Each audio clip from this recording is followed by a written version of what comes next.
Salam dəyərli 7-ci sinif, növbəti videoda görüşürük. Deməli, rasional ədədlərin sıralamasıdır. Müqayisə, sıralama mənim PDF-imdə qrupa göndərmişəm və ya bu mövzunun başlanğıc mövzusundakı videoda yerləşdirmişəm, baxa bilərsən. Eyni zamanda abunə də ol ki, dediyim kimi izləyici sayını artırmaq istəyirəm, kanalımı böyütmək istəyirəm. O da sizlərin sayəsində inşallah. Gəl keçək misallarımıza. Deməli deyir ki, 8-də ədəd oxunda ədədlərinə uyğun nöqtələr hərflərlə işarələnib. Hər bir hərfin hansı ədədə uyğun olduğunu müəyyən edin. Hər bir hərf hansı ədədə uyğundur. Gəl baxaq. Deməli, buna oxşar əslində biz işləmişik qabaqdakı mövzularda, yəni artıq bilgimiz var. Bax, mən sənə bir şey deyim. A nöqtəsini baxmaq istəyirsən. A nöqtəsindən qabaq hansı tam var? -2 tam. Vəssalam. Gedirsən, -2 tam olanları seçirsən. O da zaten bir dənədir. Deməli, gətiririk bura, yazırıq -2 onda 4. Sən dəftərində yazanda bunu çəkməyə ehtiyac yoxdur. Bax, belə yaz, vəssalam, vəssalam. B-yə bax, ay müəllim, B-dən qabaq -1 tamdır. Demək ki, bu imiş, bəli. Deməli, yazırıq B, -1 onda 3. C-yə baxıram. Bax, C qabağında nə işarəsi var? 0.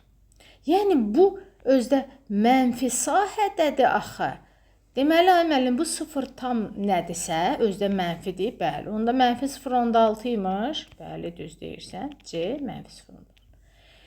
D, 0 tamdır yenə, lakin müsbət hissədədir deyən olur 0.2 D-dədir.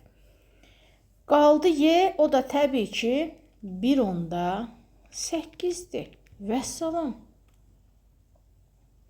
9-a baxaq. Artan sırayla yaz. Aha, artan sırayla yazmaq bilirsən nə deməkdir? Mən burada əslində yeni bir səhifə açmaq istəyirəm. Çünki burada biraz səliqəsiz görsənəcək. Qəbələyək. Aha, səliqəsiz görsənməsin deyə gəl deməli 9-cu çalışmanı belə yazaq. A bəndini yazmaq istəyirəm. Deməli, bax, artan sıra deyirsə, azdan çoxa doğru düzmək lazımdır. Biz də, deməli, burada ən kiçiyi birinci tapmalıyıq. Ən kiçikləri tapanda, təbii ki, birinci mənfilərdən başlamalıyıq. Mənfilərin ən kiçiyi burada -2-də 5-dir. Niyə? Çünki bu -2 tamında 5-dir. -2 tamında 5 -2-dən daha kiçikdir. Deməli, bunu sıralayanda ən kiçiyimiz -2-də 5, sonra -2, sonra nə gəlir? 0, sonra keçirik müsbətə, təbii ki, 1.2-də 1 yazırıq. Bu artan sıra. Artan. Eyni zamanda bu A bəndinin azalan sırasına da bir baxaq. Azalan sıra nə deməkdir? Böyükdən kiçiyə düzmək deməkdir. Və sən əgər böyükdən kiçiyə düzürsənsə, birinci müsbətlərdən başlamalısan. Ən böyüyümüz müsbətimizdir. 0.5. Ondan sonra təbii ki, bu getdi. 0 gəlir. Sonra düşürük. -1 gəlir sırayla azaltsaq. Və nəhayət -1.5 yazırıq. Bu da olur A bəndinin artan və azalan sırayla düzülüşləri. İndi gəlin B bəndlərinə baxaq. B bəndinin artan sırası, yəni bunu yazıram indi. Burada da ən kiçikdən başlasam, təbii ki, ən kiçiyimiz -3-dür. Sonra digər mənfi. Sonra keçirik müsbətlərə, ən kiçiyimiz 5-də 4-dür. Çünki bu 0 tamdan olacaq və nəhayət 1. Bu artan sıra. İndi keçirəm, bunu yazıram. Bu isə azalan sıra istəyir. Ən böyükdən başlayacağım. Təbii ki, ən böyüyümüz müsbət 2-dir. Ondan sonra belə deyim, mənfilərdə ən kiçik, ən böyük sayıldığına görə mənfi 0,2, sonra mənfi 2-ni yazacağıq və nəhayət sonda mənfi 2,8-i yazacağıq. Və nəhayət C bəndini yazaq. Yeni səhifə açım. Bu da C bəndi olsun. Bax, bunları yazıram. Yenə də artan sıra istəyirəmsə, ən kiçiyi birinci yazacağım. O da mənfi 3,2-dir. Sonrakı kiçik mənfilərdən seçməliyəm. Təbii ki, bu var, bir də bu var. Təbii ki, ən kiçiyi mənfi 2,3-dür. Və sonra bu gəlir. Sonra keçirik, təbii ki, müsbətə. Bu oldu bizim artan sıramız. Eyni zamanda azalan sıranı yazsaq, ən böyükdən başlamalıyıq. Ən böyüyümüz 5-dir. Sonra keçirik mənfilərdə. Mənfilərdə ən böyüyümüz, ən kiçiyimiz olur da. Bilirsiniz ki, mənfi 1,9, ondan sonra mənfi 2,9 və nəhayət mənfi 4. Belə. Sonra bunu hələlik bağlayaq. Keçək kitabın özünə. Kitabın özündə 10-cu tapşırıq nə deyir bizə? Boş xanaya uyğun rəqəmi tapın. Biz burada nə tapmalıyıq, dəyərli şagirdlər? Yəni, sən burada elə bir ədəd tapmalısan ki, mənfi 0,8-dən böyük olsun. Görsən, bu kiçikdir də. Deməli, bu bundan böyük olsun. Amma bundan da kiçik olsun. Bax, burada sən 7-ni yaza bilərsən. Niyə, ay müəllim? Gəl baxaq.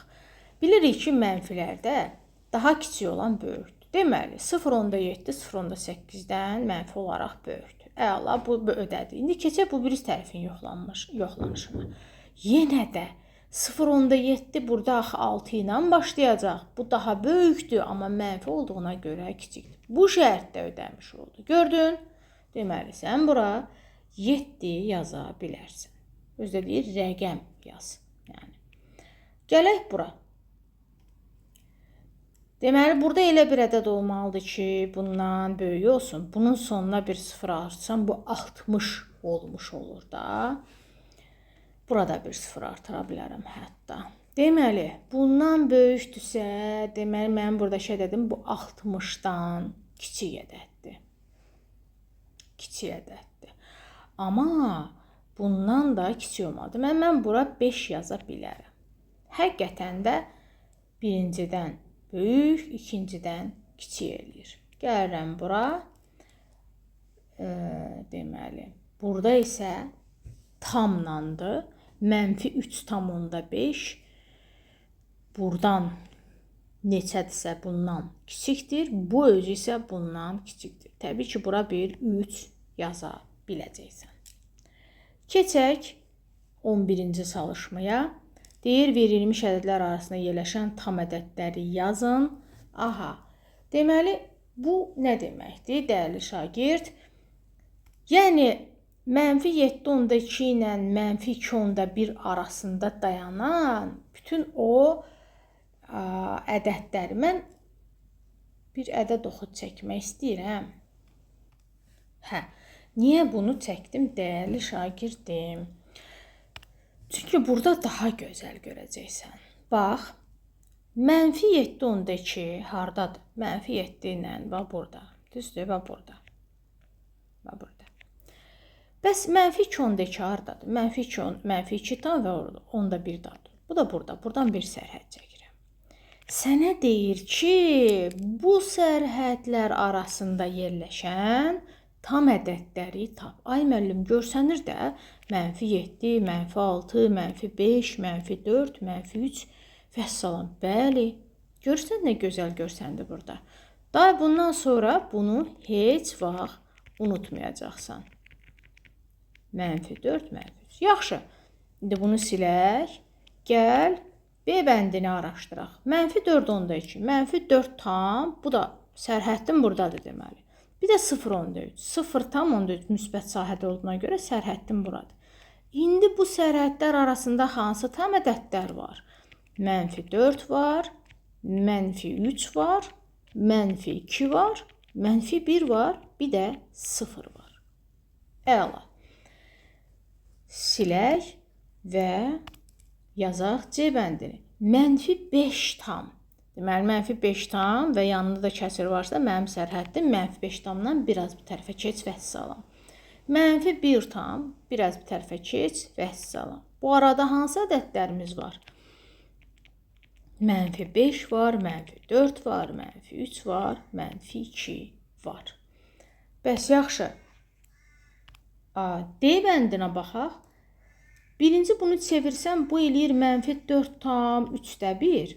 Aha, -4 tam və yanından biraz varsa, deməli mənim sərhəddim -4 tamı biraz aşıb. 1 tamındakı 1 tamı biraz aşıb. Bu sərhədlər arasında qalan hansı tam ədədlərimiz görürük? -4, -3, -2, -1, 0 və 1 tam. Vəssalam. Sən bunun tam olaraq başa düşsən, hər dəfə burada çaşmayacaqsan. Bax, bu da bizim ədəd oxumuzun gözəlliyi idi. Və nəhayət bu səhifədə, baxın, bu səhifədə olan sonuncu tapşırıq, növbəti səhifənin növbəti videoda görüşəcəyik. Boş xananın yerinə uyğun gələn 4 ədəd tapın. 4 ədəd deyir. Aha.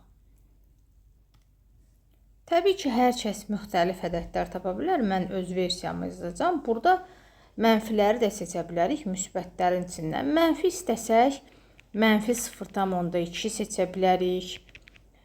Sonra -0,1 seçə bilərik bu arada. Sonra 0-ın özünü seçə bilərik. Həqiqətən bu arada dayanır. 0,1 seçə bilərik. Vəssalam. B bəndinə baxaq. Deməli, məsələn, -1,7-dən bu tərəfə gələndə -1,6 seçərik, -1,5 seçərik. Sonra -1-in özünü seçərik. Sonra -0,3 seçərik. Bax, bu da bununki. Növbəti, bura baxaq. Burada -3,4 seçə bilərik. Bura gəlincə -3,3 seçə bilərik. -3,2 və -3,1 seçə bilərik. Bəs burada da birinci bunu açaq. Belə ədəd elədiyinə görə onda 2,2 seçə bilərəm, 2,3 seçə bilərəm. 2,4-də seçə bilərəm. Amma burada elə bir 44 ola bilər də. Onda 2,41 ya 42 ya 43. Bax, belə seçə bilərəm. Dəyərli şagirdlərimiz, bunu dəftərlərinizə yaza bilərsiniz. Əgər başa düşməmisinizsə, buradan izaha baxın.